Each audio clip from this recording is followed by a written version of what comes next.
आज की क्लास में हम लोग फोर्थ क्लास को हम लोग पढ़ने वाले हैं। इससे पहले हमने 3 क्लास करवा रखे हैं। हमने 3 क्लास में कौन कौन से चैप्टर पढ़े उन चैप्टरों को हम लोग देख लेते हैं।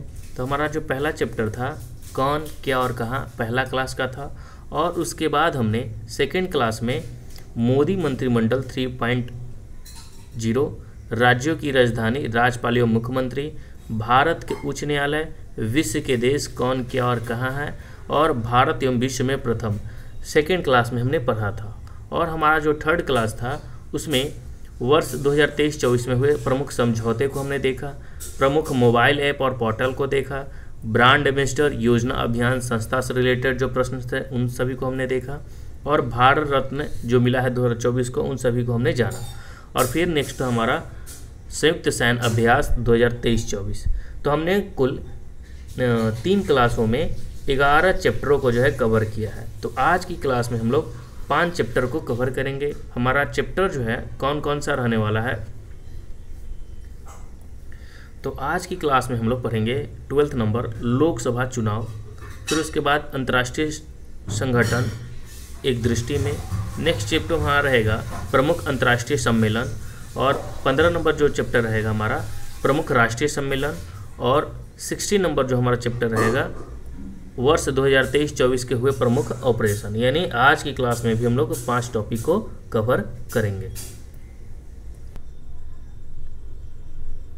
तो हमारा जो आज का 12th नंबर टॉपिक रहने वाला है लोकसभा चुनाव से संबंधित प्रश्न, यानी लोकसभा चुनाव से संबंधित जो प्रश्न है हमारा कौन सा टॉपिक रहने वाला है, तो 12th नंबर का जो है टॉपिक रहेगा, यानी जो है 12th नंबर का टॉपिक जो हम लोग पढ़ने वाले हैं लोकसभा चुनाव से संबंधित। तो हमारा आज का क्लास जो है लोकसभा चुनाव 2024 जो है शुरू हो रहा है। हम आपको बताना चाहते हैं कि हमारा जो है एडिटोरिया का भी आप जाकर देख सकते हैं, एडिटोरिया का भी जो है क्लास शुरू हो गया है। तो आप एडिटोरिया का भी आप करंट अफेयर्स को आनंद ले सकते हैं, ठीक है।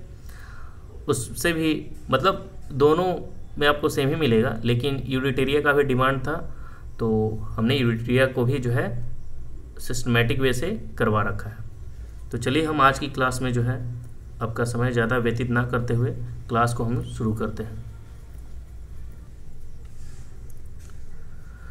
तो पॉइंट क्या है, लोकसभा चुनाव से संबंधित हम लोग जो है क्लास में कर रहे हैं, आज की क्लास में शुरू हो रहा है वहीं से, ठीक है। इससे पहले जो हमने 11 चैप्टर को कवर कर लिया। तो देखिए क्या है कि भारतीय निर्वाचन आयोग यानी इलेक्शन कमीशन द्वारा 16 मार्च 2024 के घोषणा के बाद 18वीं लोकसभा के गठन के लिए लोकसभा चुनाव 2024 देश भर में 19 अप्रैल से लेकर 1 जून 2024 के बीच 44 दिन 7 चरण में आयोजित किए गए। तो पॉइंट क्या है, पॉइंट है कि भारतीय निर्वाचन आयोग के द्वारा 16 मार्च 2024 की घोषणा के बाद सबसे पहले आपसे प्रश्न पूछेगा कि ये घोषणा कब हुआ था। तो इस घोषणा डेट को याद रखना है कि जो लोकसभा चुनाव जो हुआ 18वीं लोकसभा चुनाव कब घोषणा हुआ, तो 16 मार्च को घोषणा हो गया था। जिस दिन घोषणा होता है उसी दिन से जो है लागू हो जाता है आचार संहिता भी देश भर में। तो घोषणा कब हुआ, 16 मार्च 2024 को। तो घोषणा के बाद ये पूछेगा कि जो लोकसभा का चुनाव हुआ ये कैवीं लोकसभा थी, तो 18वीं लोकसभा थी, ठीक है। तो 18वीं लोकसभा का चुनाव जो घोषित हुआ तारीख, या आपसे प्रश्न पूछ सकता है कि आचार संहिता कब से लागू हुआ इस लोकसभा चुनाव का, 18वीं लोकसभा का, तो 16 मार्च 2024 को। यानी इलेक्शन कमीशन जिस दिन घोषणा करती है उसी दिन से जो है आचार संहिता लागू हो जाता है। तो 18वीं लोकसभा के गठन के लिए लोकसभा चुनाव यानी चुनाव 2024 में आयोजन किया गया। देश भर में कब से कब तक ये भी याद रखना है कि 19 अप्रैल से लेकर 1 जून तक, 19 अप्रैल से लेकर 16 मार्च को घोषणा हुआ और 19 अप्रैल से वोटिंग काउंट मतलब वोट पड़ने लगा, ठीक है। तो 19 अप्रैल से लेकर 1 जून 2024 के बीच टोटल 44 दिन तक ये जो है वोट पड़ा। और 44 दिन जब वोट पड़ा तो कितने चरण का चुनाव था, तो 7 चरणों में ये चुनाव हुआ था। ये भी याद रखना है कि 7 चरण का था, 44 दिन अगर तिथि में पूछे तो 19 अप्रैल से 1 जून तक याद रखना है आयोजित जो है कराए गए। चुनाव के परिणाम जो थे वो कब घोषित किया गया, तो ये भी सवाल आपसे पूछेगा। तो चुनाव का जो परिणाम है वो 4 जून 2024 को घोषित किया गया। 4 जून 2024 को चुनाव परिणाम घोषित किया गया, जिसमें भारतीय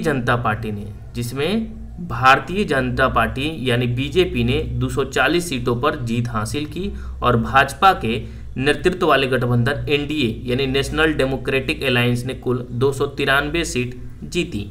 तो प्रश्न क्या कह रहा है कि जो चुनाव का परिणाम आया 4 जून 2024 को हुआ, तो परिणाम में भाई जीता कौन, तो सबसे ज़्यादा जो सीटें हासिल की है वो भारतीय जनता पार्टी ने यानी बीजेपी ने 240 सीटों को जीता।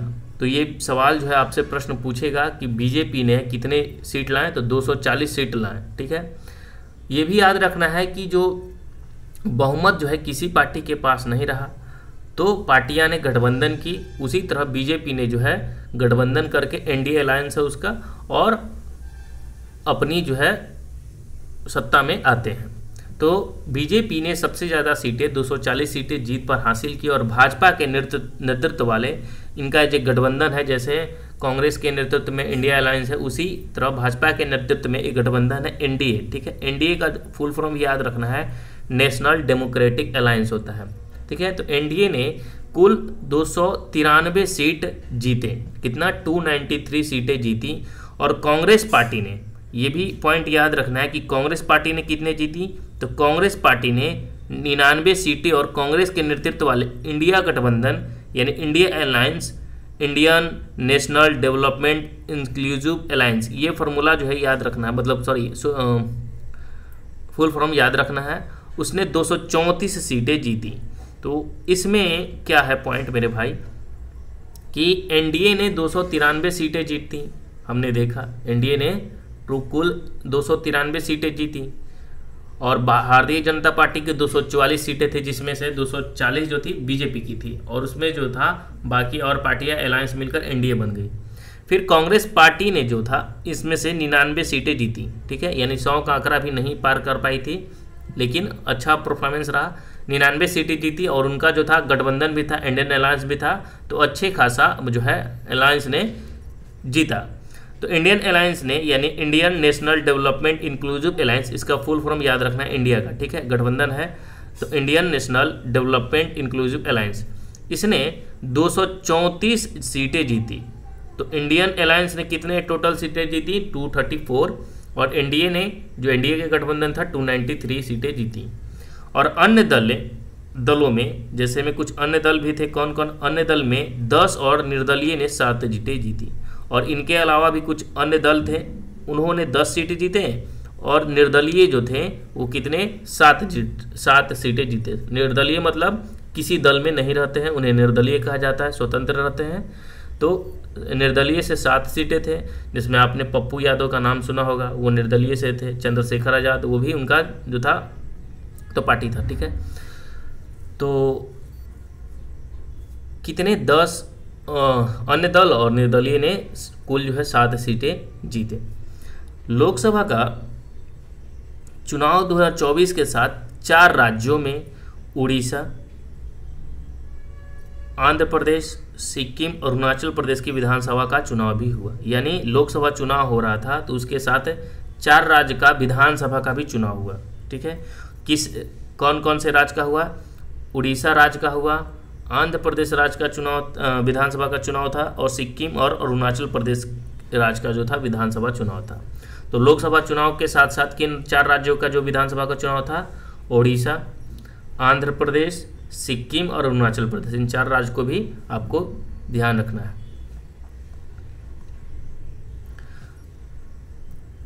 लोकसभा चुनाव 2024 हुआ।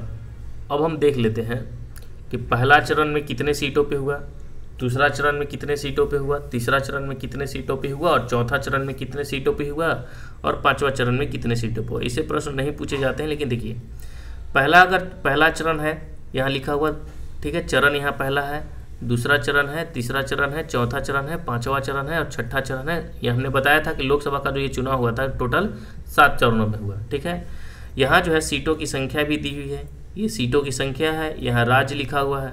ठीक है, ये कब हुआ और ये मतदान की तिथि लिखी हुई है। ठीक है, तो इतना इम्पोर्टेंट नहीं है, बस इतना आपको जो ग्राफ है आप स्क्रीनशॉट ले सकते हैं, बाकी आप देख लीजिए। ठीक है, यानी पहला में हुआ था कितने, तो पहला जो चरण हुआ था उसमें 102 सीट पर जो है चुनाव हुआ और टोटल कितने राज्यों में, 21 राज्यों में चुनाव हुआ था। ठीक है, फिर दूसरा चरण में 89 सीट पे हुआ, 13 राज्यों में चुनाव हुआ। फिर 94 तीसरा सीट मतलब तीसरा जो हुआ 94 सीट पे हुआ, 12 राज्यों में चुनाव हुआ। ठीक है, चौथे सीटों पर जो है 10 राज्यों में चुनाव हुआ। और जो 49 था पाँचवा सीट मतलब पाँचवा चरण में 49 सीट पे चुनाव हुआ जो 8 राज्यों में था। ठीक है, और छठा में जो था चरण में 57 सीट पे हुआ, 7 राज्यों में चुनाव हुआ। और 57 सीट जो हुआ था 7वां चरण में हुआ था 57 सीट पर, टोटल 8 राज्यों में चुनाव हुआ था।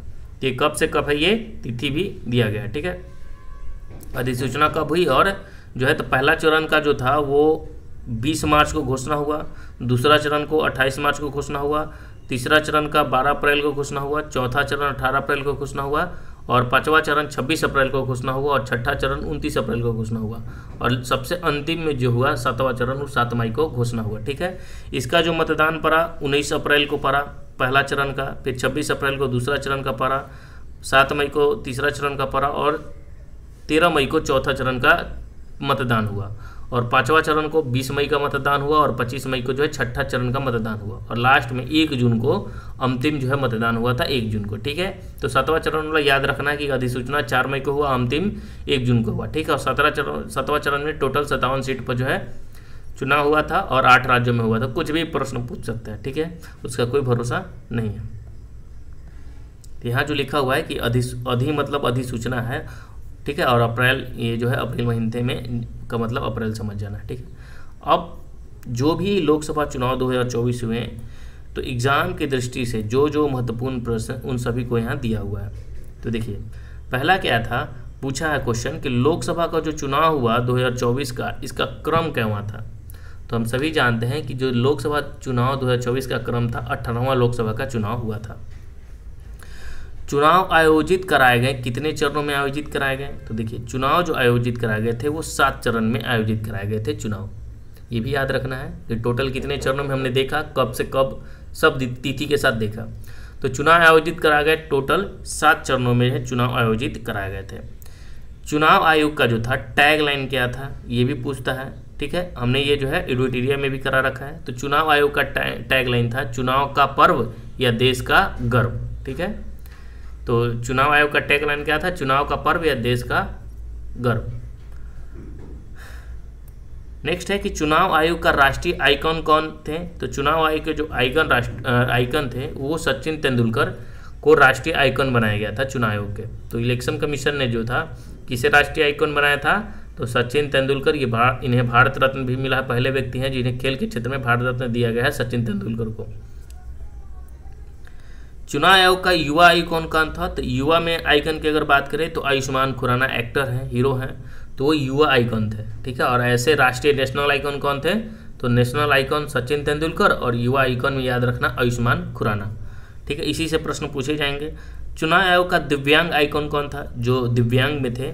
ठीक है, तो दिव्यांग में जो आइकन थे विकलांग में वो थे शीतल देवी। ठीक है, शीतल देवी जो है वो दिव्यांग आइकन थे और ये जो शीतल देवी हैं ये शायद तलवारबाजी करती हैं। ठीक है, तो चुनाव आयोग का दिव्यांग आइकन कौन थे, शीतल देवी थे।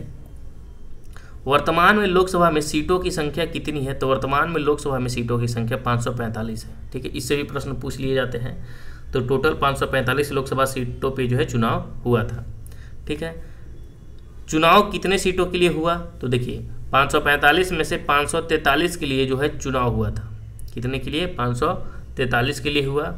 राज्यों से कितने सीटों पे हुआ, तो राज्यों से 524 सीटों पे हुआ और यूनाइटेड टेरिटरी से 19 सीटों पर हुआ। यानी केंद्र शासित प्रदेश से कितने, 19 सीटों पर लोकसभा का चुनाव और राज्य से 524 लोकसभा के सीटों पर चुनाव हुआ। तो ये भी याद रखना है कि 545 में से 543 पर जो है लोकसभा का चुनाव होता है, जिसमें से 524 राज्य से और यूटी से 19 राज्यों का चुनाव हुआ। तो चुनाव जब होता है तो पूर्ण बहुमत के लिए जो है कितने सीटों की जीतने की आवश्यकता होती है, तो 272 सीटें आवश्यकता होती है। तो हमने देखा था कि बीजेपी के पास भी नहीं था, ना कांग्रेस के पास था। तब एनडीए अलायंस और कांग्रेस का जो इंडियन अलायंस है, उन दोनों ने गठबंधन किया, जिसमें से एनडीए पार्टी जो है 272 का आंकड़ा पार कर पाई। ठीक है, तो पूर्ण बहुमत के लिए सीटों की संख्या कितना होना चाहिए? 272 होना चाहिए।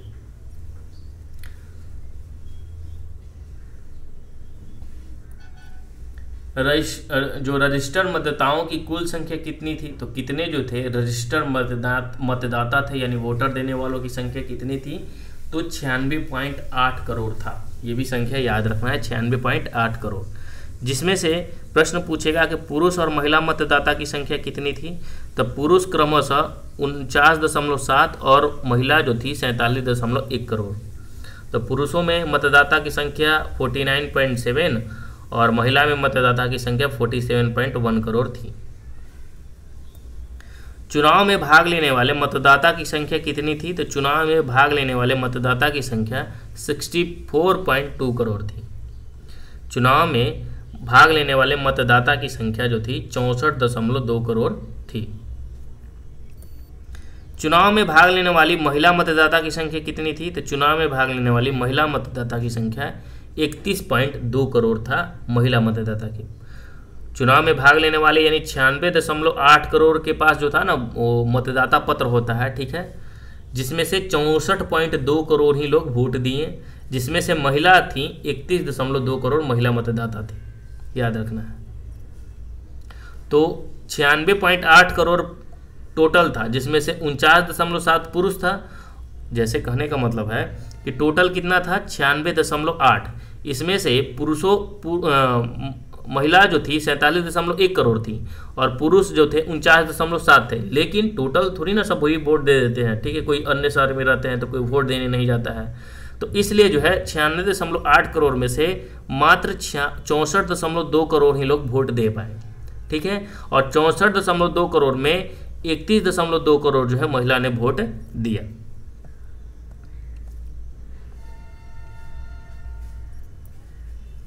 वर्तमान में भारत का जो है मतदाता लिंगानुपात कितना है? तो वर्तमान में भारत का मतदाता लिंगानुपात है 948 पर 1000। ठीक है, तो 948 है। वर्तमान में भारत का मतदाता लिंगानुपात कितना है? 948 यानी 948। कुल कितना प्रतिशत मतदान हुआ? तो कुल जो है प्रतिशत में 65.79% जो है मतदात हुआ, यानी 65.79% जो है मतदान हुआ। ठीक है, वोटिंग हुआ। तो इसलिए जो है चुनाव आयोग ने कुछ ऐप भी जारी किए थे 18वीं लोकसभा के दौरान। तो कौन कौन से ऐप था? तो VHA, CVGIL और KYC। तो आपसे प्रश्न पूछ सकता है कि VHA को किसने जो है VHA ऐप को किसने जारी किया था? तो चुनाव आयोग ने जारी किया था। CVGIL को किसने जारी किया था? तो वो भी चुनाव आयोग ने जारी किया। और KYC को भी किसने जारी किया था? तो चुनाव आयोग ने जारी किया था। तो हमने ऐप को देखा कौन कौन से ऐप थे। अब देखते हैं कि चुनाव आयोग द्वारा जारी पोर्टल कौन सा था। यानी एक पोर्टल भी उसने जारी किया था, जिसका पोर्टल का नाम था सुविधा। ठीक है, तो 18वीं लोकसभा के दौरान जो है चुनाव आयोग ने एक पोर्टल जारी किया था, सुविधा। 18वीं लोकसभा में चुनी गई महिला सांसदों की संख्या कितनी है? तो टोटल 74 महिला सांसद जो है चुनी गई हैं, याद रखना है। टोटल महिला सांसदों की संख्या कितनी है? 74। ठीक है, यानी 543 लोकसभा सीट पे चुनाव हुआ, तो उसमें से 74 महिला को चुना गया है, ये भी याद रखना है। पहली बार चुनकर आए सांसदों की संख्या कितनी है? तो पहली बार जो है कितने सांसदों ने जो है पहली बार जो है 280 सांसदों ने जीता। कितने सांसदों ने जीता? 280 सांसदों ने जो है 543 में से 280 सांसद ने पहली बार जीता। चुनाव लड़ने वाले 53 मंत्रियों में से विजय हुए कितने? तो 53 मंत्री में से, मतलब जो पिछले जो थे 53 मंत्री थे, तो 53 मंत्री में से जैसे एक स्मृति ईरानी भी मंत्री थी तो हार गई थी, तो उसी तरह जो है जो पहले 53 मंत्री थे, ठीक है, तो उसमें से कितने मंत्रियों ने जो है चुनाव इस बार जीता? यानी 35 जो है मंत्रियों ने चुनाव जीता। और लगभग जो है 18 मंत्रियों ने चुनाव हार गए। ठीक है, तो पिछली बार के 53 मंत्रियों में से 35 मंत्रियों ने जो है चुनाव जीता। मतदान का सर्वाधिक प्रतिशत जो रहा, सबसे ज़्यादा वोटिंग कहाँ पर याद रखना है, तो लक्षद्वीप में 84.84% लक्षद्वीप में सबसे ज़्यादा जो है मतदान पड़ा था। कहाँ पे? लक्षद्वीप में पड़ा है 84%।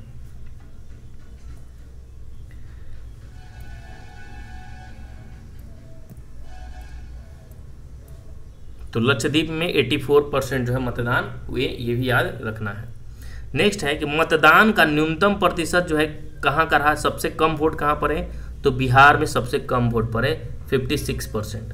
ठीक है, और बिहार के बाद जो है 56 पॉइंट समथिंग जो है जम्मू कश्मीर में वोट पड़ा था, लेकिन बिहार में 56.0 समथिंग, और मतलब कम थोड़ा सा रेंज है। ठीक है, तो सबसे नीचे बिहार, अगर बिहार से थोड़ा सा ऊपर की बात करें तो दूसरे नंबर पर जो है मतलब कम में तो है जम्मू कश्मीर। ठीक है, और पहले नंबर पर कम में है बिहार। तो मतदान का न्यूनतम प्रतिशत कहाँ रहा? बिहार में रहा, और इसके बाद जो है जम्मू कश्मीर का था। नोटों को सर्वाधिक जो है नोटा वोट होता है। ठीक है, वोट देने जाइएगा तो एक नोटा भी होता है। अगर कोई भी आपको व्यक्ति पसंद नहीं आता है तो आप नोटा को दे सकते हैं। तो नोटा का जो सर्वाधिक इस्तेमाल किया गया है नोटा वोट का, तो कहाँ पे किया गया है? तो इंदौर में किया गया था। 2.18 लाख जो है वोट नोटा को दिए गए, 2.18 लाख जो है नोटा को दिए गए थे इंदौर में। नरेंद्र मोदी का प्रधानमंत्री के रूप में शपथ ग्रहण कब हुआ? तो याद रखना है कि 9 जून 2024 को इन्होंने शपथ लिया तीसरी बार। ठीक है, तीसरे टर्म में इन्होंने जो है 9 जून 2024 को जो है शपथ ग्रहण किया। शपथ ग्रहण समारोह में कितने देशों के राष्ट्राध्यक्ष शामिल थे? तो शपथ ग्रहण हुआ ना, तो 7 देशों के जो है, याद रखना है लोकसभा चुनाव 7 चरण में हुआ, तो जब देश के प्रधानमंत्री शपथ ले रहे थे तो 7 देशों के राष्ट्राध्यक्ष भी शामिल थे।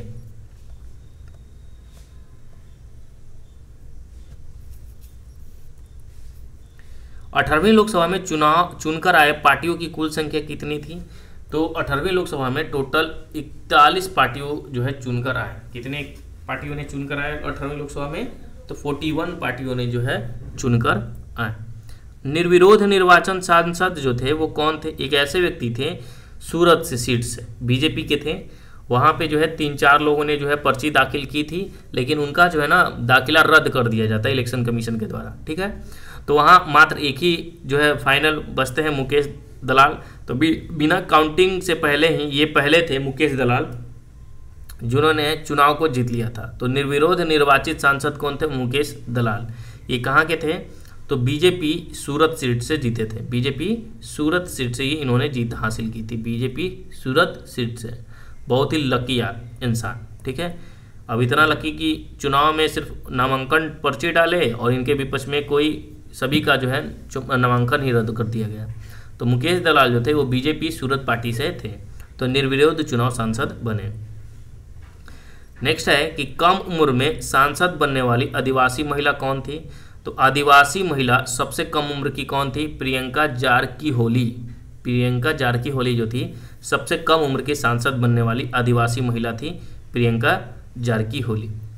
सबसे ज़्यादा वोटों के अंतर से कौन जीते? तो सबसे ज़्यादा वोटों के अंतर से जीते हैं शंकर लालवानी, और इन्होंने जो है 11.72 लाख वोटों से इन्हें प्राप्त हुआ था। तो सबसे ज़्यादा वोट के अंतर से किसने जीता था? शंकर लालवानी। वहाँ के बीएसपी के थे, एक मध्य प्रदेश में ये चुनाव हुआ था, तो वहीं से एक बीएसपी के उम्मीदवार थे, उनको बुरी तरह हराया था शंकर लालवानी ने। नेक्स्ट है कि सबसे कम वोटों के अंतर से किसने जीता है? तो सबसे कम वोटों के अंतर से जीता था रविंद्र दाताराम वायकर, जो है 48 वोट के अंतर से जीते थे इन्होंने। कितने? 48 वोटों के अंतर से इन्होंने जीता। सबसे कम वोटों के अंतर से किसने जीता? रविंद्र दाताराम वायकर। और सबसे ज़्यादा वोटों के अंतर से किसने जीता? तो शंकर लालवानी। और सबसे कम 48 वोट के अंतर से जीते थे रविंद्र दाताराम वायकर। ये सब जो है महत्वपूर्ण क्वेश्चन है। सबसे युवा सांसद कौन है? तो सबसे युवा सांसद पुष्पेंद्र सरोज। ठीक है, ये कौशाम्बी सीट से हैं, 25 वर्ष के आयु के हैं। सबसे युवा सांसद पुष्पेंद्र सरोज 25 वर्ष के। सबसे बुजुर्ग सांसद कौन है? तो सबसे बुजुर्ग सांसद है थल्ली कोटई राजू थेवर बालू, ये डीएमके के हैं, ठीक है। 82 वर्ष इनका जो है उम्र है, अब 83 वर्ष के हो चुके हैं। तो थल्ली कोट्टई राजू थेवर जो बालू डीएमके सीट से 82 वर्ष के सांसद हैं, सबसे बुजुर्ग सांसद हैं। लद्दाख की एकमात्र सीट पर किसने जीता है? तो लद्दाख की एकमात्र सीट पर जीता है हाजी हनीफा ने, जो निर्दलीय थे, ठीक है। हाजी हनीफा जो थे निर्दलीय थे, वो लद्दाख की एक सीट थी, उन्होंने जीत हासिल की थी, हाजी हनीफा निर्दलीय से। सभी क्वेश्चन जो है महत्वपूर्ण है, याद रखना है, ठीक है। अब जो है यहाँ पार्टी दिया हुआ है, ठीक है। पार्टी परिणाम एवं मिले वोट प्रतिशत दिया हुआ है, तो किस पार्टी को कितना वोट मिला था, तो याद रखना है कि देखिए बीजेपी को 240 सीटें मिली, 36.56% वोट मिला। कांग्रेस को 99 सीट मिला, 21.19 मिला। और तीसरे नंबर पर जो था सपा था उत्तर प्रदेश का, ठीक है। 37 सीटें प्राप्त की लोकसभा में, जो सर्वाधिक था और अदर पार्टी से, तो 4.58% सीट मिला। और एआईटीसी को 29 सीट मिले, डीएमके को 22 सीट मिले और टीडीपी को 16 सीट मिले, ठीक है। टीडीपी जो है तेलुगु देशम पार्टी।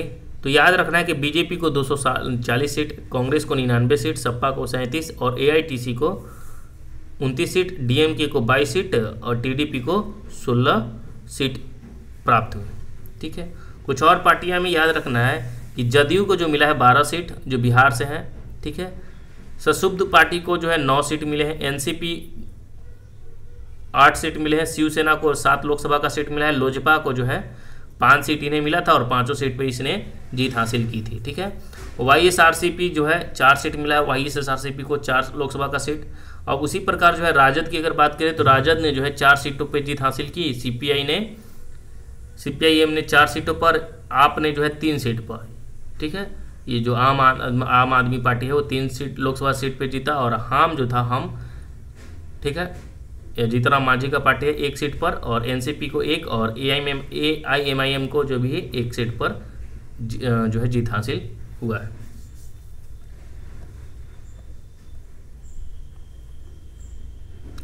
अब यहाँ जो हम लोग देख लेते हैं कि सबसे महत्वपूर्ण सीट एवं विजेता। सबसे महत्वपूर्ण कौन सा सीट था जहाँ से जीते? देखिए वाराणसी जो था सबसे महत्वपूर्ण था, वहाँ से नरेंद्र मोदी जी जीते, ठीक है। गांधीनगर जो था वो भी महत्वपूर्ण था, अमित शाह जीते। लखनऊ सीट से राजनाथ सिंह से, क्योंकि ये सभी जो थे मंत्री थे, ठीक है। अमेठी सीट बहुत प्रसिद्ध रहा, किशोरी लाल शर्मा जीते, ठीक है। स्मृति ईरानी को इन्होंने हराया था। रायबरेली से राहुल गांधी जीते, ठीक है। और वायनाड से भी राहुल गांधी जीते।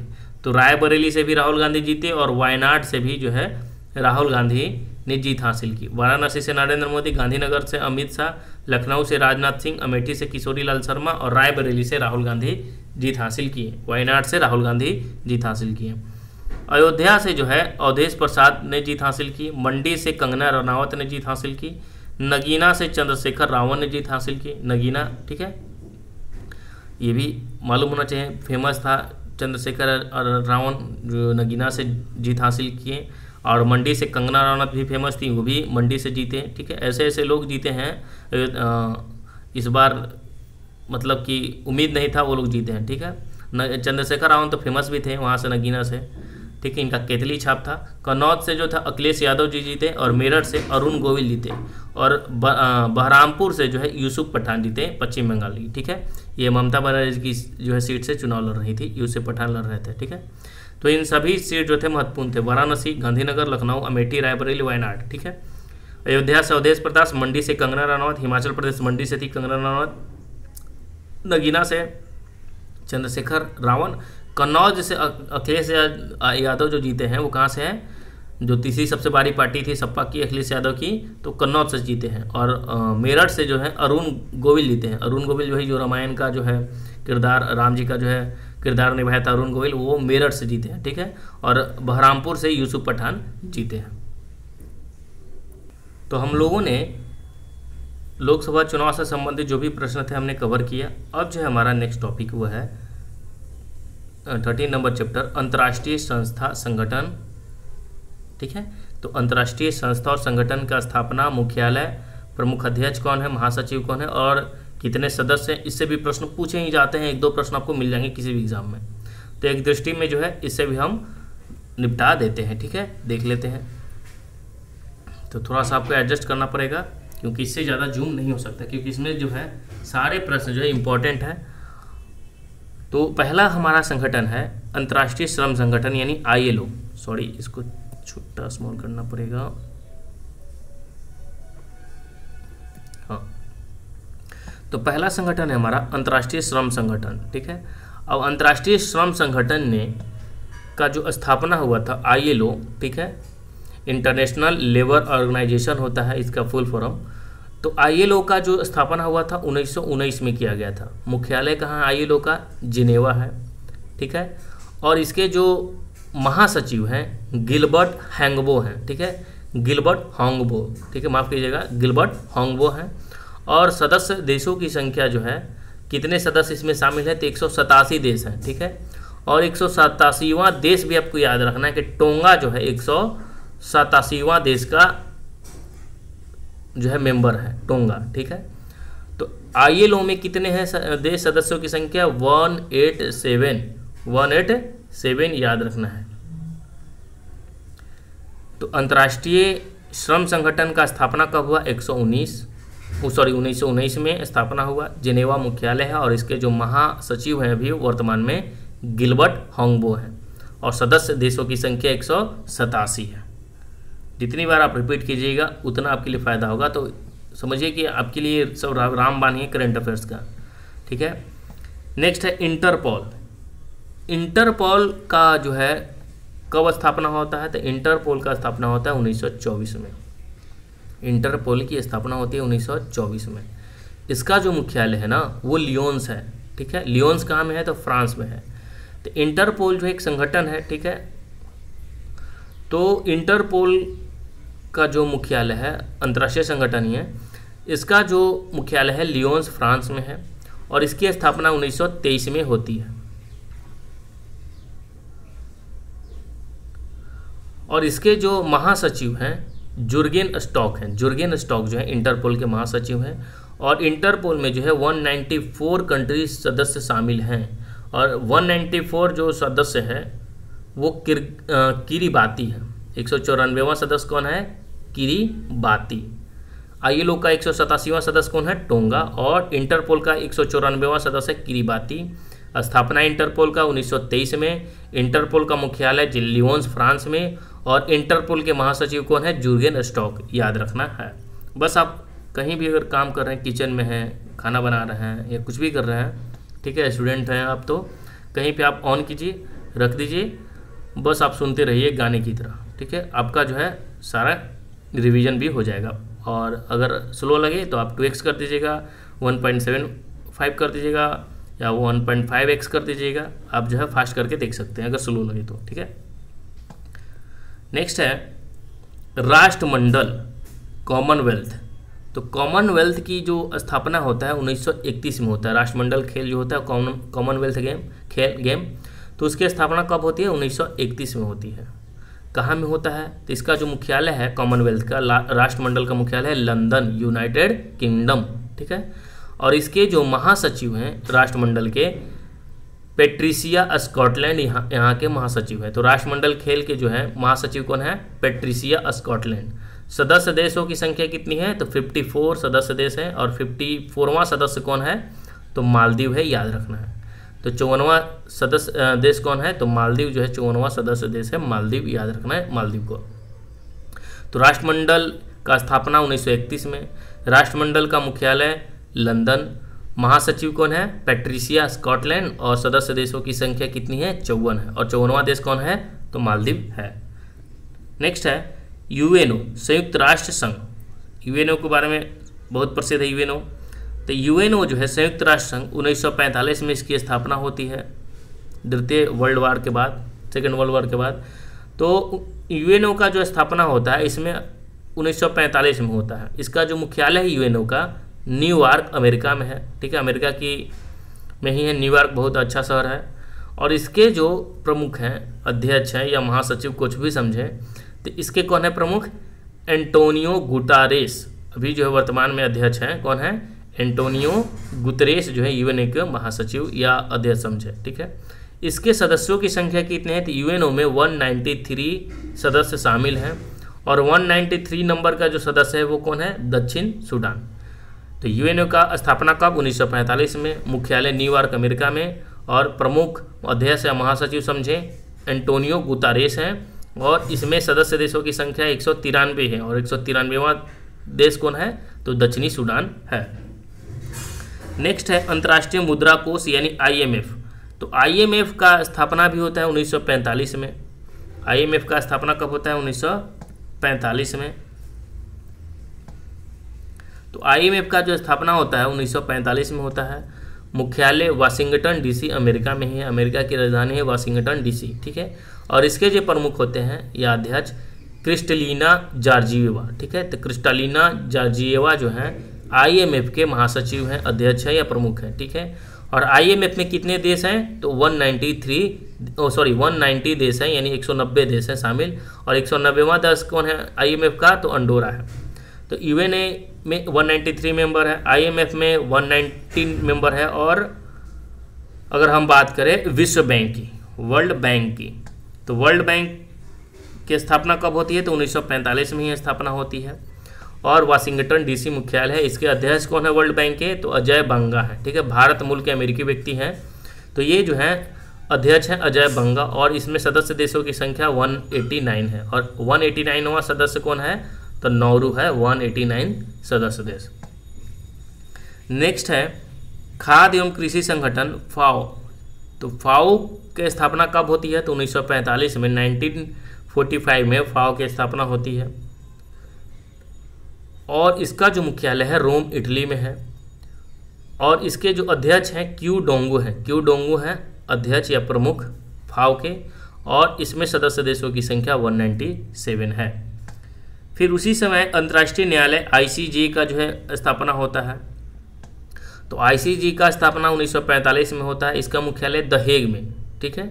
द हेग कहाँ है? नीदरलैंड में है और इसके दो अध्यक्ष है ICJ के नवाफ सलाम है अध्यक्ष और इसमें सदस्य देशों की संख्या 194 है। फिर हम यूनेस्को की बात करें तो यूनेस्को की भी स्थापना 1945 में होती है और इसके मुख्यालय है पेरिस फ्रांस और इसके जो प्रमुख हैं आंद्रे ओजेले हैं इसके प्रमुख और सदस्य देशों की संख्या 195 है। तो 195 जो है सदस्य देशों की संख्या है। तो जितने सारे 1945 में जिसका स्थापना हुआ है उन सभी का जो हमने देख लिया।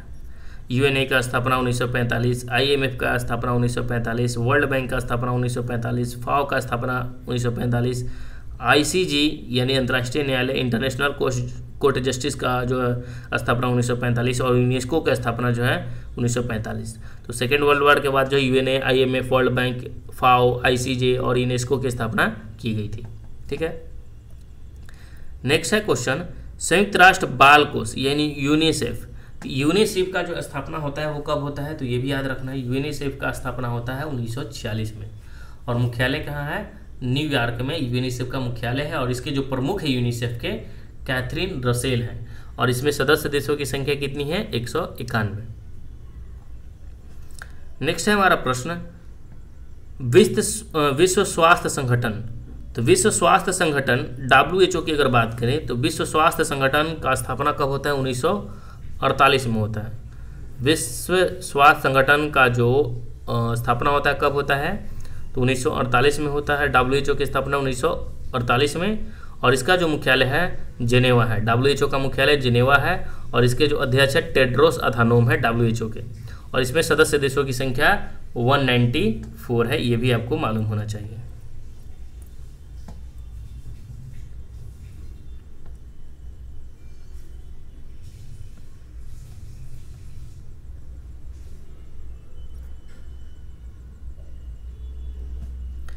नेक्स्ट हमारा प्रश्न है कि आर्थिक सहयोग संगठन एवं विकास संगठन OECD की स्थापना कब होती है?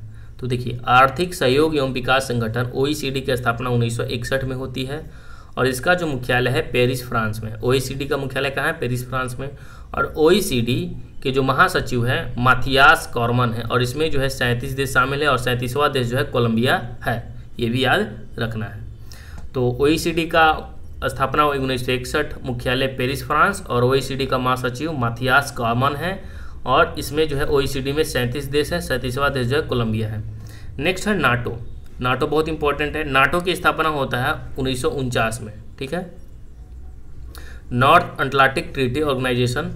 तो नाटो का मुख्यालय होता है 1949 में, और इसका जो मुख्यालय है ब्रुसेल्स बेल्जियम है। स्थापना 1949 में, और नाटो का मुख्यालय ब्रुसेल्स बेल्जियम है। नाटो के महासचिव कौन है? मार्क रूटे। नाटो के महासचिव मार्क रूटे हैं, और इसमें नाटो में 32 देश शामिल है, और 32वां जो देश अभी हाल फिलहाल में शामिल हुआ था वो नया देश है स्वीडन। स्वीडन जो है 32वां देश है नाटो का। फिर उसी प्रकार हम संयुक्त राष्ट्र शरणार्थी उच्चायुक्त को हम देखें, यूएनएचसीआर।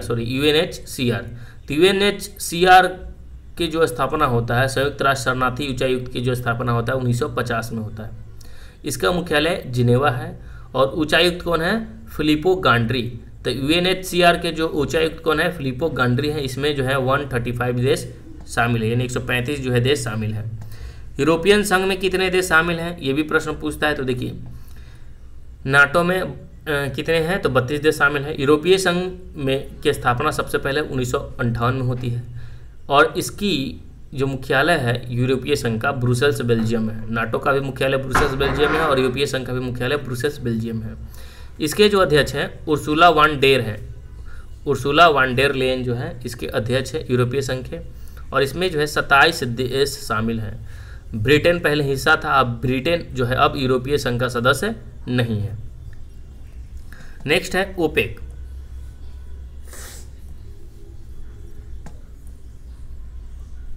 ओपेक का स्थापना कब होता है? तो ओपेक का स्थापना होता है 1960 में।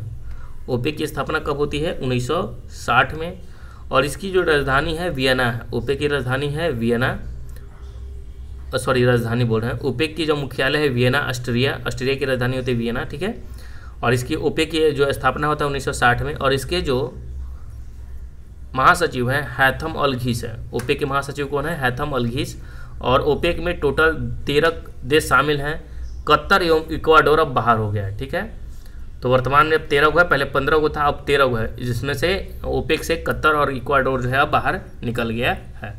नेक्स्ट है हमारा प्रश्न,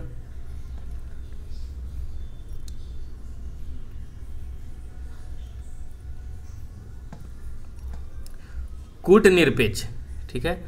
गुटनिरपेक्ष आंदोलन यानी एनएएम, इसकी स्थापना होती है 1961 में, और अगर हम बात करते हैं अगर इसके मुख्यालय की तो जकार्ता है। तो गुटनिरपेक्ष आंदोलन का मुख्यालय कहाँ है? जकार्ता। स्थापना 1961 में, और इसके जो अध्यक्ष हैं इल्हाम अलीयेव हैं। एनएएम के अध्यक्ष कौन है? इल्हाम अलीयेव हैं, और इसमें सदस्य देशों की संख्या 120 है, ये भी याद रखना है। उसी प्रकार है एमनेस्टी इंटरनेशनल भी, इसकी भी स्थापना 1961 में की जाती है। तो एमनेस्टी इंटरनेशनल की स्थापना होती है 1961 में। कहाँ पे होता है? लंदन, यूनाइटेड किंगडम में होता है, और इसके जो महासचिव हैं एग्नेस कैलमर्ड है, और सदस्य देशों की संख्या 150 है। नेक्स्ट हमारा क्वेश्चन है अंकटाड। अंकटाड की स्थापना जो होता है 1964 में होता है। मुख्यालय है जिनेवा में, और महानिदेशक है रेबेका ग्रीनस्पेन। तो अंकटाड की स्थापना 1964 में, मुख्यालय अंकटाड की जिनेवा, और अंकटाड के महानिदेशक है रेबेका ग्रीनस्पेन। नेक्स्ट हमारा क्वेश्चन है संयुक्त राष्ट्र विकास कार्यक्रम यूएनडीपी। तो यूएनडीपी की जो स्थापना होता है 1965 में होता है। मुख्यालय यूएनडीपी का न्यूयॉर्क में है, और इसके जो अभी महासचिव या अध्यक्ष समझे तो अचीम स्टेनर है। यूएनडीपी के कौन है? अध्यक्ष अचीम स्टेनर हैं। नेक्स्ट हमारा प्रश्न है एडीबी, एशियाई विकास बैंक। एडीबी का जो स्थापना होता है 1966 में होता है। मनीला फिलीपींस में होता है, और मात्सुंगो असाकावा जो है इसके अध्यक्ष है वर्तमान में, और 68 जो है देश शामिल है। नेक्स्ट है हमारा एनडीबी। एनडीबी जो है न्यू डेवलपमेंट बैंक है। इसका जो स्थापना होता है 2014 में होता है। एनडीबी न्यू डेवलपमेंट बैंक, इसकी जो मुख्यालय है संघाई चीन में है एनडीबी की। इसके जो अध्यक्ष है एनडीबी के डिल्मा रूसेफ है, और 9वां सदस्य जो है मिस्र है। इसका एनडीबी का 9वां सदस्य जो नवीनतम देश है कौन है? मिस्र शामिल हुआ है। इसमें कुल 9 मेंबर हैं। नेक्स्ट है हमारा प्रश्न दक्षिण पूर्वी एशियाई देश, ठीक है, यानी एशियन दक्षिण पूर्वी एशियाई देशों का संघ है एशियन, ठीक है, जिसमें दक्षिण पूर्वी एशियाई देश शामिल है एशियन में। इसकी स्थापना 1967 में होती है। जकार्ता इंडोनेशिया इसका मुख्यालय है और महासचिव कौन है? काओ किम हाओर, ठीक है। काओ किम हाओर जो है एशियन के महासचिव हैं और इसमें जो है कुल 11 मेंबर शामिल है, यानी 11 देश शामिल है। और 11वां देश कौन है? तो 11वां सदस्य है पूर्वी तिमोर। नेक्स्ट हमारा है दाक्षेस। तो दाक्षेस की अगर बात करें तो दाक्षेस की जो स्थापना होती है वो 1985 में होती है। इसका जो मुख्यालय है काठमांडू नेपाल है। और इसाला रुवन विलाकुन जो है इसके अध्यक्ष हैं दाक्षेस के। और इसमें 8 देश शामिल हैं। 8 देश भी याद रखना है क्योंकि दाक्षेस में 8 देश के बारे में भी पूछता है। तो 8 देश कौन कौन है ये भी इंपॉर्टेंट है मेरे भाई, तो इसलिए याद आपको रखने की आवश्यकता है। कौन कौन है? अफगानिस्तान है, बांग्लादेश है, भूटान है, भारत है, मालदीव है, नेपाल है, पाकिस्तान है और श्रीलंका है। तो सार्क में 8 देश कौन कौन है? अफगानिस्तान, बांग्लादेश, भूटान, भारत, मालदीव, नेपाल, पाकिस्तान और श्रीलंका। तो भारत की सीमा पर ही है, ठीक है। श्रीलंका है वो नीचे समुद्र के पार, बाकी चीन इसमें नहीं है, याद रखना है। और मालदीव भी टापू है, श्रीलंका भी 2 टापू इसमें शामिल है। नेक्स्ट है हमारा प्रश्न G15 के बारे में प्रश्न क्या है कि G15 की स्थापना कब होती है? तो 1989 में, 1989 में G15 की स्थापना होता है और इसके जो मुख्यालय है जिनेवा है। और इसमें जो है 17 देश शामिल है, यानी 17 विकासशील देशों का संगठन है जिनेवा। नेक्स्ट हमारा प्रश्न है एपेक। तो एपेक की भी स्थापना कब होती है? इसको सेम कलर से हम चेंज कर देते हैं क्योंकि जो है दोनों का डेट सेम है, इसलिए जो है सेम कलर से हम कर देते हैं। तो देखिए G15 का जो है स्थापना 1989 में हुआ और एपेक के भी स्थापना कब हुआ? 1989 में हुआ। तो एपेक में जो है 1989 में स्थापना हुआ, इसका मुख्यालय सिंगापुर हुआ और प्रायुत चान ओ वोंगसुआन इसके जो है अध्यक्ष हैं और 21 देश एपेक में हैं। कितने देश हैं? तो 21 देश हैं। नेक्स्ट है हमारा प्रश्न संयुक्त राष्ट्र मानवाधिकार यानी UNHRC। तो UNHRC राष्ट्रीय संयुक्त राष्ट्र मानवाधिकार परिषद, इसकी स्थापना 2006 में होता है। कहाँ पे? मुख्यालय है जिनेवा, स्विट्जरलैंड और इसके जो अध्यक्ष है फेडरिको वेलेगास है और इसमें जो है 47 देश शामिल हैं। 47वां देश कौन है? चेक गणराज्य है। नेक्स्ट हमारा जो प्रश्न है वो है विश्व व्यापार संगठन यानी WTO। तो WTO की स्थापना 1995 में होता है। कहाँ पे? मुख्यालय है जिनेवा में और WTO के जो अध्यक्ष है नागोजी ओंकोजो इवेला है और इसमें 164 देश शामिल है। 164वां देश जो है अफगानिस्तान है। नेक्स्ट है एशियम, ठीक है। एशियम क्या है? तो एशियम की स्थापना 1996 में होता है और इसका जो मुख्यालय है ब्रुसेल्स है और इसमें 51 राष्ट्र प्लस 2 अंतर्राष्ट्रीय संगठन है, यानी टोटल 53 इसमें शामिल है। नेक्स्ट है हमारा बिम्स्टेक जो है इसकी स्थापना कब होती है? तो 1997 में, 1997 में इसकी स्थापना होती है और इसका जो मुख्यालय है ढाका है। तो बिम्स्टेक बहुत इंपॉर्टेंट है, याद रखना है, इसका मुख्यालय ढाका है और बिम्स्टेक के महासचिव कौन है? इंद्रमणि पांडे। तो इंद्रमणि पांडे बिम्स्टेक के महासचिव हैं और इसमें बिम्स्टेक में 7 देश हैं, ठीक है। तो बिम्स्टेक आप लिखिएगा तो उसमें जो है 7 लेटर वही 7 देश है। नेक्स्ट हमारा है शंघाई सहयोग संगठन SCO, बहुत इंपॉर्टेंट है। SCO की स्थापना कब होती है? तो SCO की स्थापना होती है 2001 में और मुख्यालय बीजिंग है और महासचिव झांग मिंग है चीन के और 10वां सदस्य देश जो है बेलारूस है।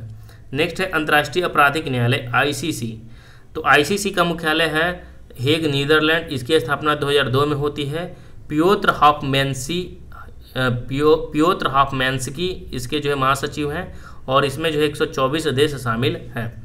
नेक्स्ट हमारा है प्रश्न अफ्रीकी संघ का जो मुख्यालय है वो अदीस अबाबा है, इसकी स्थापना 2002 में होती है और महानिदेशक जो है पॉल कांगमे है और इसमें जो है 55 देश शामिल हैं। नेक्स्ट हमारा है इप्सा की स्थापना होता है 2004 में और इसके जो मुख्यालय है लुगाने स्विट्जरलैंड। इप्सा का मुख्यालय कहाँ है? लुगाने स्विट्जरलैंड और इसकी स्थापना 2004 में और महानिदेशक अभी नहीं कोई है, अध्यक्ष कोई नहीं है। इसमें 3 देश शामिल है इप्सा में, भारत, ब्राज़ील और दक्षिण अफ्रीका, ठीक है। तो इप्सा में इंडिया, I से इंडिया, B से ब्राज़ील और SA से साउथ अफ्रीका, याद रखना है। नेक्स्ट है ब्रिक्स। तो ब्रिक्स की स्थापना 2009 में होता है। शंघाई चीन मुख्यालय है इसका और सर्गेई रायकोव जो है अध्यक्ष है। सर्गेई रायकोव जो है ये ब्रिक्स के अध्यक्ष हैं और इसमें ब्रिक्स में 10 देश शामिल हैं। लेटर 5 है, इसका दोगुना कर दीजिएगा, 10 देश शामिल है ब्रिक्स में। और नेक्स्ट हमारा प्रश्न है अंतर्राष्ट्रीय सौर संगठन ISA, ठीक है, इंटरनेशनल सोलर अलायंस, तो इसकी स्थापना 2015 में होती है गुरुग्राम हरियाणा में और इसके महानिदेशक है अजय माथुर, ठीक है। और इसमें जो है ISA में 100 देश शामिल है और 100वां देश कौन है, तो ISA का 100वां देश है पराग्वे, बहुत इंपॉर्टेंट याद रखना है। तो हमने जो है टोटल प्रश्नों को हमने जो है कवर कर लिया इससे संबंधित। तो सबसे पहले 2000 बाद के बाद UNHRC 2006 में स्थापना होता है। फिर SCO संघाई सहयोग संगठन 2001 में, ICC का अंतर्राष्ट्रीय आपराधिक न्यायालय है, ठीक है, ये इंटरनेशनल क्रिकेट काउंसिल नहीं है, अंतर्राष्ट्रीय आपराधिक न्यायालय है, इसकी स्थापना 2002 में होता है, सॉरी। अफ्रीकी संघ का स्थापना 2002 में होता है, अफ्रीकी संघ का भी स्थापना कब होता है, 2002 में।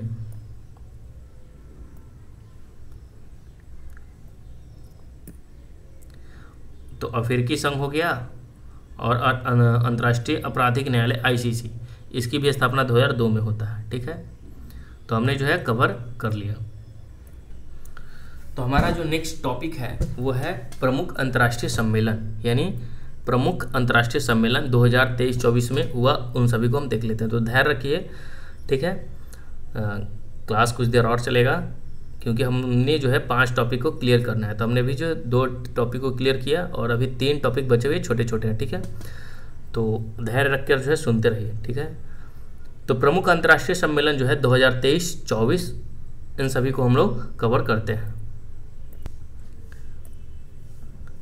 तो पेशेंस, परसिवरेंस और डेडिकेशन के साथ जो है एकाग्र होकर एकदम देखते रहिए, ठीक है। पेशेंस रखना जरूरी है और डेडिकेशन के साथ अब परसिवरेंस भी होना चाहिए।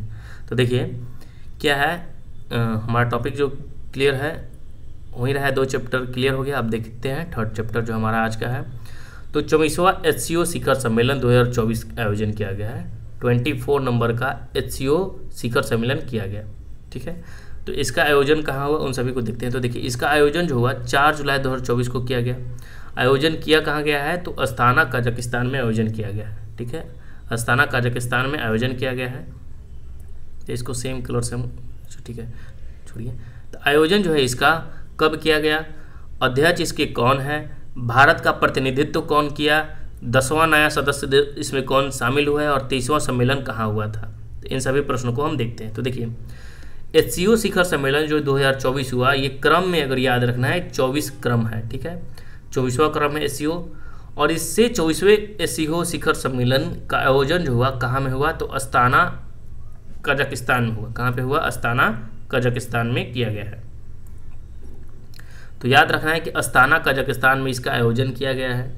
अध्यक्ष कौन है, तो कजाकिस्तान इसके अध्यक्ष है, ठीक है।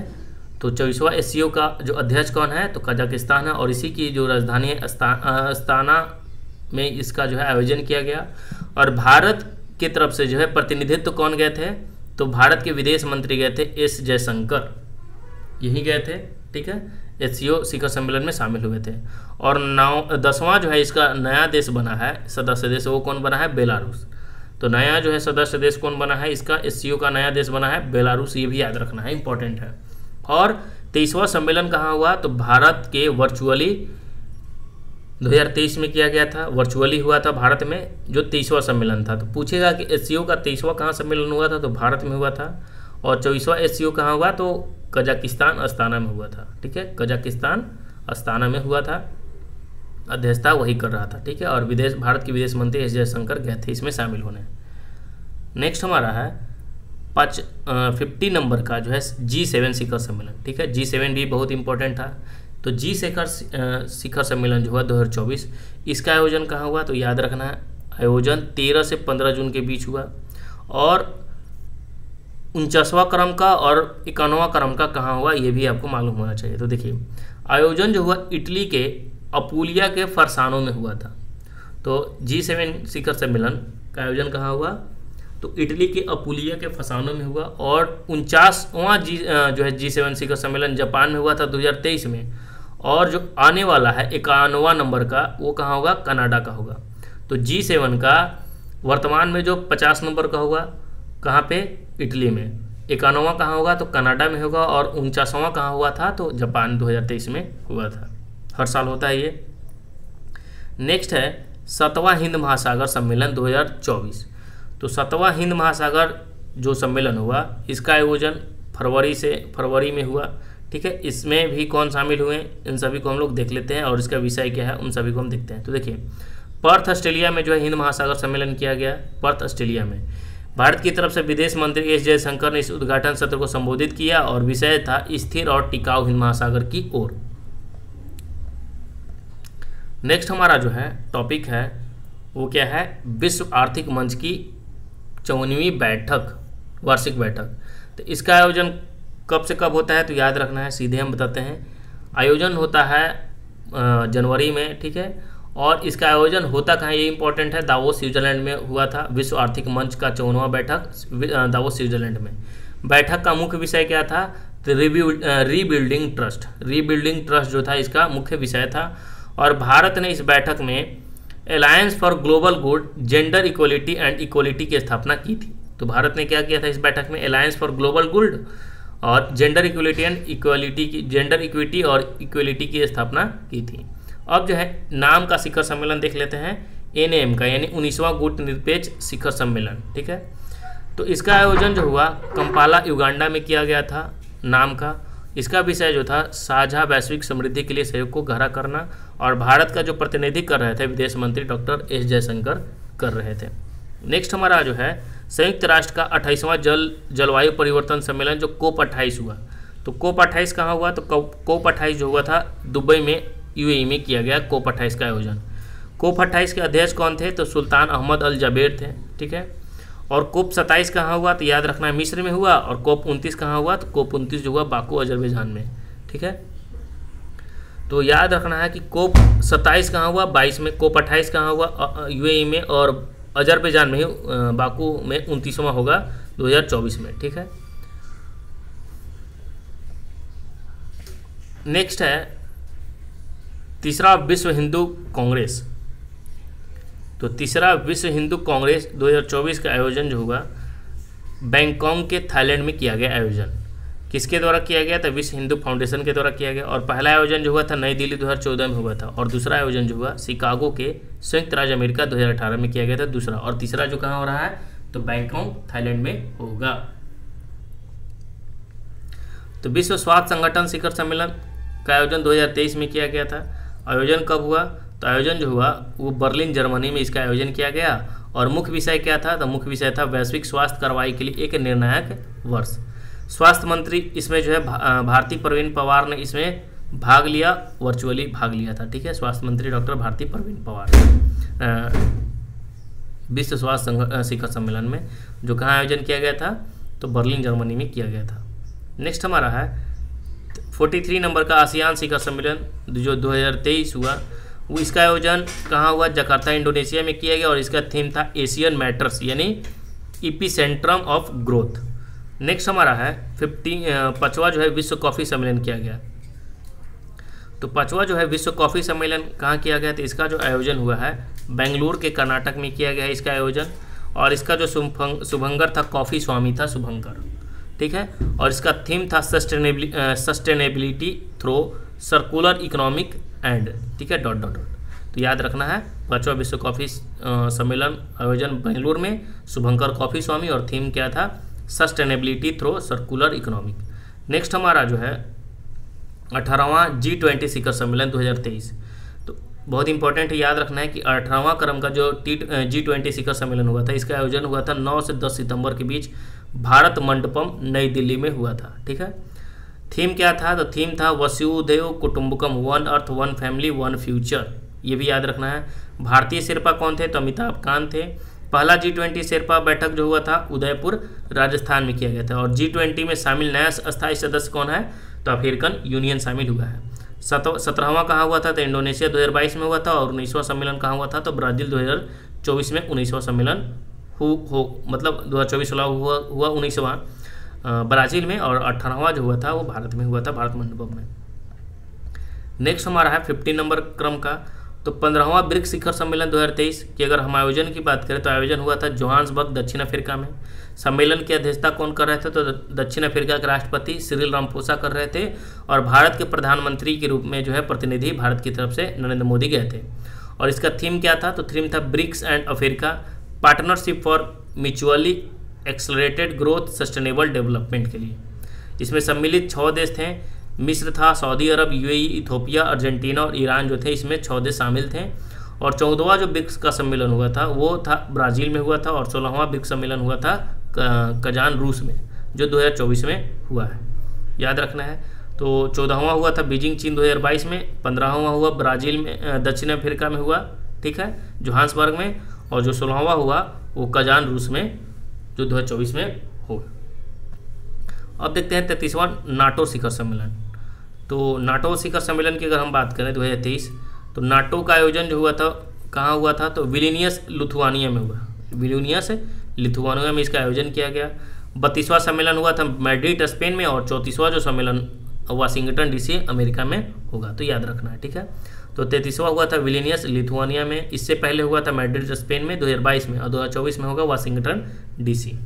नेक्स्ट हमारा जो है लास्ट, पहला वैश्विक बौद्ध शिखर सम्मेलन 2023 कहाँ आयोजन किया गया? तो आयोजन नई दिल्ली में किया गया था, पहला वैश्विक बौद्ध शिखर सम्मेलन। और इसकी जो थीम थी response to contemporary challenge philosophy. Next topic हम लोग देखते हैं।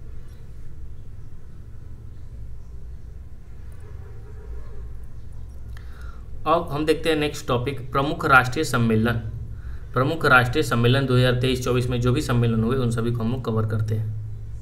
तो हमने जो है अंतर्राष्ट्रीय सम्मेलन देखा, हम लोग राष्ट्रीय सम्मेलन देखते हैं। तो 9वां जो है रायसीना डायलॉग, 9वां रायसीना डायलॉग की अगर हम बात करें तो देखिए 9वां जो है रायसीना डायलॉग 2024 में आयोजन किया गया। तो आयोजन कहाँ हुआ था? तो नई दिल्ली में आयोजन हुआ था। सम्मेलन का उद्घाटन कौन कर रहे थे? तो नरेंद्र मोदी उद्घाटन कर रहे थे। और मुख्य अतिथि कौन थे? तो क्रियाकोस मित्सोटाकिस, ठीक है, पीएम है, ग्रीस के पीएम है, क्रियाकोस मित्सोटाकिस। मित्सोटाकिस जो है क्रियाकोस मित्सोटाकिस मुख्य अतिथि हैं, रायसीना डायलॉग के मुख्य अतिथि थे, ठीक है। सम्मेलन का विषय क्या था? तो चतुरंगा संघर्ष, मतलब 4 चतुरांग था विषय। चतुरांग में क्या था? संघर्ष, प्रतियोगिता, सहयोग और सृजन। संघर्ष, प्रतियोगिता, सहयोग और सृजन इसका मतलब था विषय। नेक्स्ट हमारा है विश्व पुस्तक मेला 2024। तो विश्व पुस्तक मेला जो 2024 हुआ, इसका आयोजन हुआ प्रगति मैदान नई दिल्ली में। उद्घाटन केंद्रीय शिक्षा मंत्री धर्मेंद्र प्रधान ने किया, और अतिथि देश जो आया था सऊदी अरब, ठीक है। और इसका थीम था बहुभाषी भारत और एक जीवंत परंपरा, ये भी याद रखना है। नेक्स्ट है हमारा विंग्स इंडिया 2024, ठीक है। तो विंग्स इंडिया 2024 की अगर हम बात करें तो इसका आयोजन हुआ था बेगमपेट हवाई अड्डा, हैदराबाद में। विंग्स इंडिया 2024 का आयोजन कहाँ हुआ था? तो बेगमपेट हवाई अड्डा, हैदराबाद में। इसका थीम था अमृत काल में भारत को विश्व से जोड़ना। और सर्वश्रेष्ठ हवाई अड्डे का जो पुरस्कार जीता है वो कैंप गोडा हवाई अड्डा बेंगलुरु का जो है, इंदिरा गांधी हवाई अड्डा दिल्ली का। 2 हवाई अड्डा जो है सर्वश्रेष्ठ हवाई अड्डे का पुरस्कार जीता है, एक कैंप गोडा बेंगलुरु का और इंदिरा गांधी हवाई अड्डा दिल्ली का, ठीक है। सर्वश्रेष्ठ कार्गो सेवा पुरस्कार जो है स्काईवेज एयर सर्विसेज। तो स्काईवेज एयर सर्विसेज जो है सर्वश्रेष्ठ कार्गो सेवा पुरस्कार जो है जीता था। नेक्स्ट हमारा जो है 18वां भारत जल प्रवाह शिखर सम्मेलन। तो 18वां जो है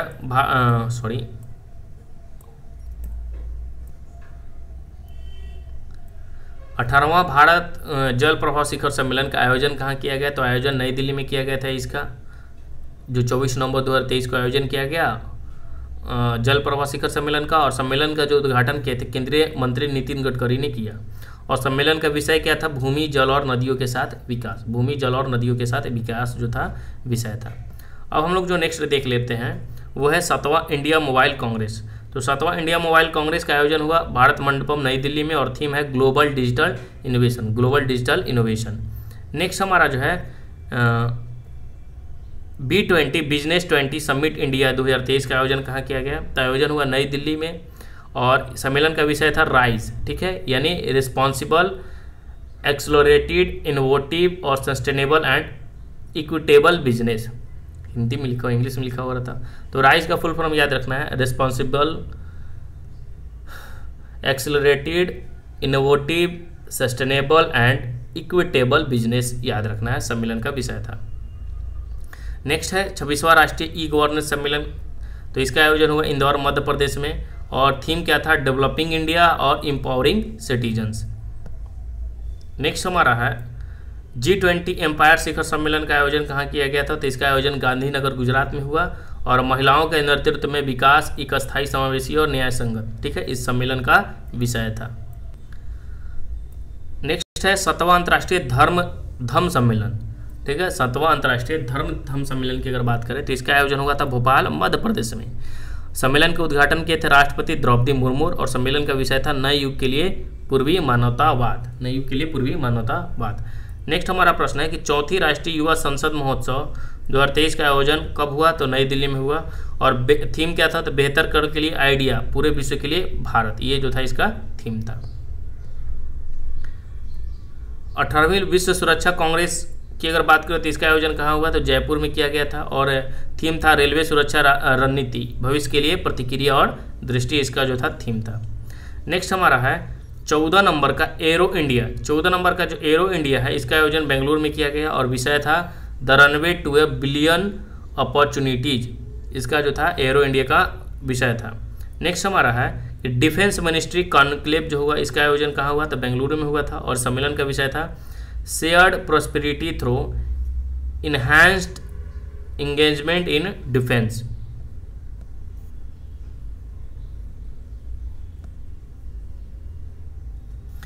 नेक्स्ट है यूपी ग्लोबल इन्वेस्टमेंट समिट, ठीक है, तो यूपी ग्लोबल इन्वेस्टर्स जो समिट हुआ इसका आयोजन लखनऊ में हुआ था और सम्मेलन का विषय था new India's growth engine. Next हमारा है 108वां भारतीय विज्ञान कांग्रेस, तो इसका जो आयोजन कहाँ हुआ था, 108वां भारतीय विज्ञान कांग्रेस का आयोजन नागपुर महाराष्ट्र में और थीम था महिला सशक्तिकरण के साथ सतत विकास के लिए विज्ञान और प्रौद्योगिकी, ये भी याद रखना है।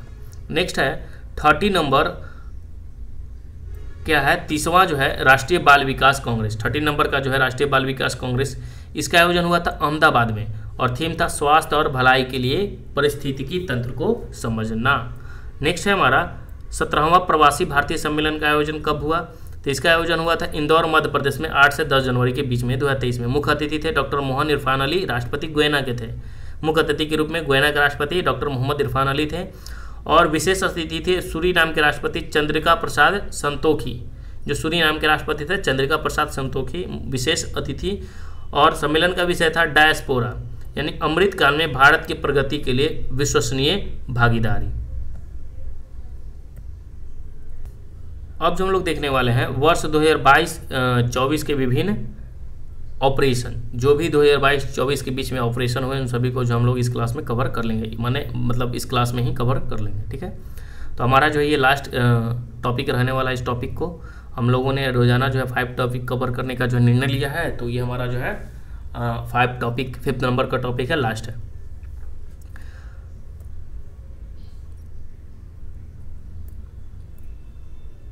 क्वेश्चन है ऑपरेशन बॉम्बे बैकेट, ठीक है, तो ऑपरेशन जो है बॉम्बे बैकेट, तो ऑपरेशन बॉम्बे बैकेट क्या है, तो वायुसेना द्वारा नैनीताल के जंगलों में लगी आग को बुझाने के लिए ऑपरेशन बॉम्बे बैकेट का आयोजन किया गया था, ठीक है। तो ऑपरेशन बॉम्बे बैकेट क्यों चलाया गया था, तो वायुसेना द्वारा नैनीताल के जंगलों में लगी आग को बुझाने के लिए, ये वायुसेना ने ऑपरेशन बॉम्बे बैकेट को चलाया था। नैनीताल के जंगल में आग लग गया था, उसको बुझाने के लिए, ठीक है। नेक्स्ट हमारा है ऑपरेशन मर्यादा, तो ऑपरेशन मर्यादा किससे संबंधित है, तो ऑपरेशन जो है मर्यादा जो है उत्तराखंड पुलिस द्वारा केदारनाथ यात्रा के संचालन के लिए ऑपरेशन मर्यादा चलाया गया। तो उत्तराखंड पुलिस द्वारा केदारनाथ यात्रा के संचालन के लिए ऑपरेशन मर्यादा चलाया गया। नेक्स्ट है ऑपरेशन शील्ड, तो ऑपरेशन शील्ड क्या था, ये भी है इंपॉर्टेंट, ऑपरेशन शील्ड। तो ऑपरेशन जो शील्ड है वो इजराइल ने ईरानी हमले रोकने के लिए अपने डिफेंस ऑपरेशन का नाम दिया ऑपरेशन शील्ड, यानी इजराइल जो देश है ईरानी हमले को रोकने के बाद अपने डिफेंस ऑपरेशन का नाम दिया है ऑपरेशन शील्ड। ऑपरेशन संकल्प क्या है, तो ऑपरेशन संकल्प जो है वो भारतीय नौसेना ने इसके तहत ईरानी जहाज अल कंबर और 23 पाकिस्तानी नागरिकों को समुद्री लुटेरों से बचाया है। तो ऑपरेशन संकल्प में भारतीय नौसेना ने इसके तहत ईरानी जहाज अल कंबर और 23 पाकिस्तानी नागरिकों को समुद्री लुटेरों से बचाया था ऑपरेशन संकल्प के द्वारा ही। नेक्स्ट है ऑपरेशन इंद्रावती। तो ऑपरेशन इंद्रावती क्या था, तो हैती में फंसे भारतीयों को निकालने के लिए ऑपरेशन इंद्रावती चलाया गया था।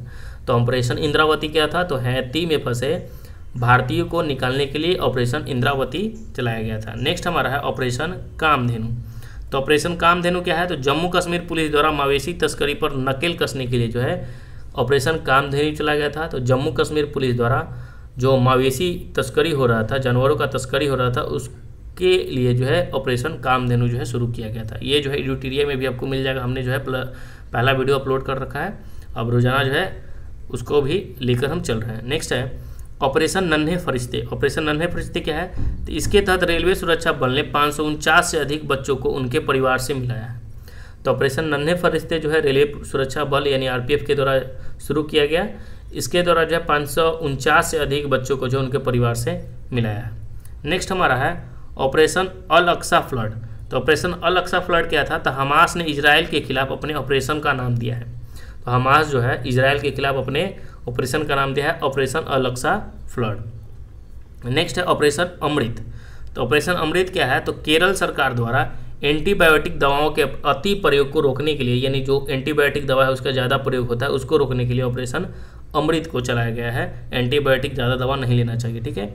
ऑपरेशन सर्वशक्ति क्या है, तो ऑपरेशन सर्वशक्ति है भारतीय सेना द्वारा जम्मू कश्मीर में आतंकवादी गतिविधियों को बढ़ाने के लिए पाकिस्तान के प्रयासों को विफल करने के लिए जो ऑपरेशन सर्वशक्ति जो है चलाया गया है।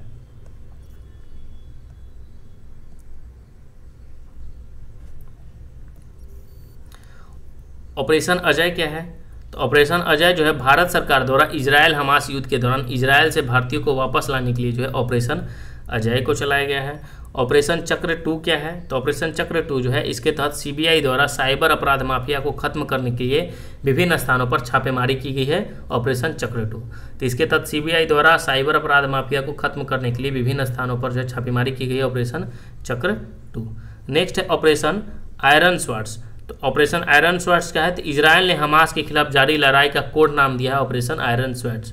तो ऑपरेशन आयरन स्वॉर्ड्स क्या है, इजराइल ने हमास के खिलाफ जारी लड़ाई का कोड नाम दिया ऑपरेशन आयरन स्वॉर्ड्स। ऑपरेशन सज्जक क्या है, तो याद रखना है कि ऑपरेशन सज्जक जो है भारतीय तटरक्षक बल द्वारा तटीय सुरक्षा को बढ़ाने वाले सभी हितधारकों को शामिल करने के लिए जो है ऑपरेशन सज्जक को चलाया है। नेक्स्ट है ऑपरेशन त्रिनेत्र 2। तो ऑपरेशन त्रिनेत्र 2 क्या है, तो सुरक्षा बलों ने जम्मू कश्मीर के पुंछ में छिपे आतंकियों को ढेर करने के लिए जो है ऑपरेशन त्रिनेत्र 2 को चलाया है। नेक्स्ट है ऑपरेशन करुणा।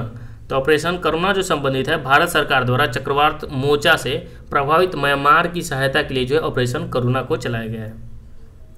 नेक्स्ट है ऑपरेशन ध्वस्त। तो ऑपरेशन ध्वस्त क्या है, तो राष्ट्रीय जांच एजेंसी द्वारा संगठित अपराध और आतंकवाद को समाप्त करने के लिए ऑपरेशन ध्वस्त को चलाया गया है। ऑपरेशन कावेरी क्या है, तो ऑपरेशन कावेरी जो है भारत सरकार द्वारा युद्धग्रस्त सूडान में फंसे भारतीयों को, यानी सूडान में फंसे भारतीयों को वापस लाने के लिए जो है ऑपरेशन कावेरी चला गया है, जो सूडान में फंसे भारतीय उनको लाने के लिए। नेक्स्ट है ऑपरेशन मर्यादा। तो ऑपरेशन मर्यादा जो है उत्तराखंड पुलिस के द्वारा राज्य में तीर्थ स्थलों एवं पर्यटन स्थलों में स्वच्छता बनाए रखने के लिए जो उद्देश्य से ऑपरेशन मर्यादा चलाया गया है, ठीक है, यानी साफ सुथरा के संदेश को देने के लिए। नेक्स्ट है ऑपरेशन सद्भावना। तो देखिए ऑपरेशन सद्भावना जो है भारतीय सेना द्वारा जम्मू कश्मीर में ग्रामीण क्षेत्रों और एलओसी के पास क्षेत्रों में लोगों की मदद के लिए जो है ऑपरेशन सद्भावना चलाया गया है। तो जम्मू कश्मीर में ग्रामीण क्षेत्र और एलओसी के पास जो क्षेत्र में बसे लोग हैं उनको मदद के लिए ऑपरेशन सद्भावना चलाया गया है। नेक्स्ट है ऑपरेशन अलर्ट। ऑपरेशन अलर्ट क्या है, तो सीमा सुरक्षा बल यानी बीएसएफ के द्वारा भारतीय पाकिस्तान सीमा पर सुरक्षा बढ़ाने के लिए जो है ऑपरेशन अलर्ट जो है शुरू किया गया है। ऑपरेशन ऑक्टोपस क्या है, तो ऑपरेशन ऑक्टोपस जो है एनआईए एवं ईडी द्वारा पॉपुलर फ्रंट ऑफ इंडिया के विरुद्ध देश में हिंसा फैलाने एवं टेरर फंडिंग के छापेमारी के लिए जो है ऑपरेशन ऑक्टोपस को चलाया गया है। नेक्स्ट है हमारा ऑपरेशन दोस्त क्या है, तो ऑपरेशन दोस्त जो है भारत सरकार द्वारा भूकंप प्रभावित तुर्की और सीरिया की मदद के लिए वायुसेना का C-17 ग्लोब मास्टर विमान लाया गया है, ऑपरेशन दोस्त। नेक्स्ट हमारा ऑपरेशन गरुड़ क्या है, तो ऑपरेशन गरुड़ जो है सीबीआई ने ड्रग नेटवर्क को खत्म करने के लिए ऑपरेशन गरुड़ को शुरू किया है। ऑपरेशन मेघ चक्र क्या है, तो ऑपरेशन मेघ चक्र जो है सीबीआई ने चाइल्ड पोर्नोग्राफी सर्कुलेट करने वाले लोगों को पता लगाने के लिए ऑपरेशन मेघ चक्र चलाया है। नेक्स्ट है ऑपरेशन नार्कोस। तो ऑपरेशन नार्कोस क्या है, तो रेलवे सुरक्षा बल द्वारा रेल माध्यम में नशीले पदार्थ की तस्करी रोकने के लिए जो ऑपरेशन नार्कोस चलाया गया है। ऑपरेशन मिशन अमानत क्या है, तो ऑपरेशन मिशन अमानत है भारतीय रेल द्वारा यात्रियों के खोए हुए सामान को ट्रैकिंग के लिए जो है ऑपरेशन मिशन अमानत चलाया गया है। नेक्स्ट है ऑपरेशन गंगा। तो ऑपरेशन गंगा क्या है, तो ऑपरेशन गंगा जो है भारत सरकार द्वारा युद्धग्रस्त यूक्रेन में फंसे भारतीय नागरिकों और छात्रों को भारत लाने के लिए जो है ऑपरेशन गंगा का जो है आयोजन किया गया है।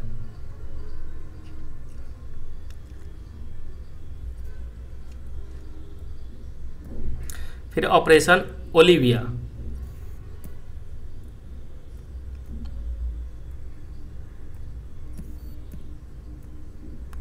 तो ऑपरेशन जो है ओलिविया क्या है, तो ऑपरेशन ओलिविया जो है भारतीय तटरक्षक द्वारा ओडिशा के ओलिवे रिडले कछुओं को बचाने के लिए जो ऑपरेशन ओलिविया चलाया गया है। नेक्स्ट हमारा है ऑपरेशन सतर्क। ऑपरेशन सतर्क क्या है, तो रेलवे सुरक्षा बल द्वारा ट्रेनों में अवैध तंबाकू और अवैध शराब की तस्करी रोकने के लिए जो ऑपरेशन सतर्क को चलाया गया है। ऑपरेशन देवी शक्ति क्या है, तो ऑपरेशन देवी शक्ति जो है वो विदेश मंत्रालय द्वारा तालिबान के कब्जे और अफगानिस्तान में फंसे भारतीयों को निकालने के लिए जो है ऑपरेशन देवी शक्ति को चलाया गया है। ऑपरेशन उपलब्ध क्या है, तो देखिए ऑपरेशन उपलब्ध जो है रेलवे सुरक्षा बल द्वारा रेलवे टिकट कालाबाजारी पर अंकुश लगाने तथा लोगों को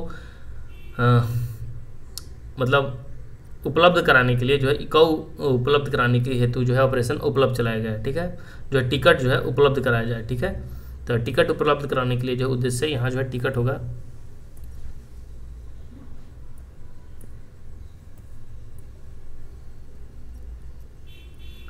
इसमें यहाँ जो है मिस्टेक है। ठीक है, उपलब्ध है, यहाँ टिकट होगा। टिकट उपलब्ध कराने के उद्देश्य से जो है शुरू किया गया है। तो यहाँ सॉरी इसको काट दीजिएगा, टिकट लिख दीजिएगा, समझिएगा। ठीक है, नेक्स्ट है हमारा ऑपरेशन ब्लू फ्रीडम। तो ऑपरेशन ब्लू फ्रीडम जो है सामाजिक न्याय और अधिकारिता मंत्रालय द्वारा सियाचिन ग्लेशियर पर दिव्यांग लोगों को ट्रैकिंग के लिए एक अभियान चलाया गया, ऑपरेशन ब्लू फ्रीडम। नेक्स्ट है ऑपरेशन आहट। ऑपरेशन आहट क्या है, तो ऑपरेशन आहट है रेलवे सुरक्षा बल द्वारा महिलाओं तथा बच्चों को तस्कर से बचाने के लिए ऑपरेशन आहट को चलाया गया है। नेक्स्ट है ऑपरेशन सरधावा। तो ऑपरेशन सरधावा क्या है, तो सीमा सुरक्षा बल द्वारा राजस्थान के पश्चिमी अंतर्राष्ट्रीय सीमा पर घने कुहसे में घुसपैठ की घटनाओं को रोकने के लिए जो ऑपरेशन सरधावा चलाया गया है। ऑपरेशन समुद्र सेतु क्या है, तो नौसेना द्वारा कोविड-19 के दौरान मालदीव में फंसे भारतीयों को वापस लाने के लिए ऑपरेशन समुद्र जो है सेतु चलाया गया था। ऑपरेशन समुद्र सेतु द्वितीय क्या है, तो वन हमने देखा। दूसरा जो है ऑपरेशन समुद्र सेतु वह नौसेना द्वारा ऑक्सीजन कंटेनरों की तीव्र गति से शिपमेंट के लिए जो ऑपरेशन समुद्र सेतु दूसरा चलाया गया था। ऑपरेशन नमस्ते क्या है, तो ऑपरेशन नमस्ते जो है भारतीय सेना द्वारा खुद को कोविड-19 के संक्रमण से मुक्त करने के लिए जो है ऑपरेशन नमस्ते चलाया गया है। नेक्स्ट हमारा है ऑपरेशन वंदे भारत। तो ऑपरेशन वंदे भारत विदेश मंत्रालय के द्वारा कोविड-19 के दौरान विदेश में फंसे 14,800 भारतीय नागरिकों को घर लाने के लिए किया गया था। ये पिछले साल ये सब आयोजन किया गया था। ठीक है, तो हमने जो है 2022 से लेकर 2024 तक जितने ऑपरेशन थे उन सभी को हमने कवर किया। तो क्लास पसंद आ रहा होगा तो चैनल को लाइक और वीडियो को लाइक और चैनल को सब्सक्राइब कर दीजिएगा, ताकि जो है आपको कंटेंट जो है पहुंच पाए अच्छी तरह आपसे। ठीक है, आपके पास। तो जय हिंद, अगली क्लास में हम लोग मिलेंगे।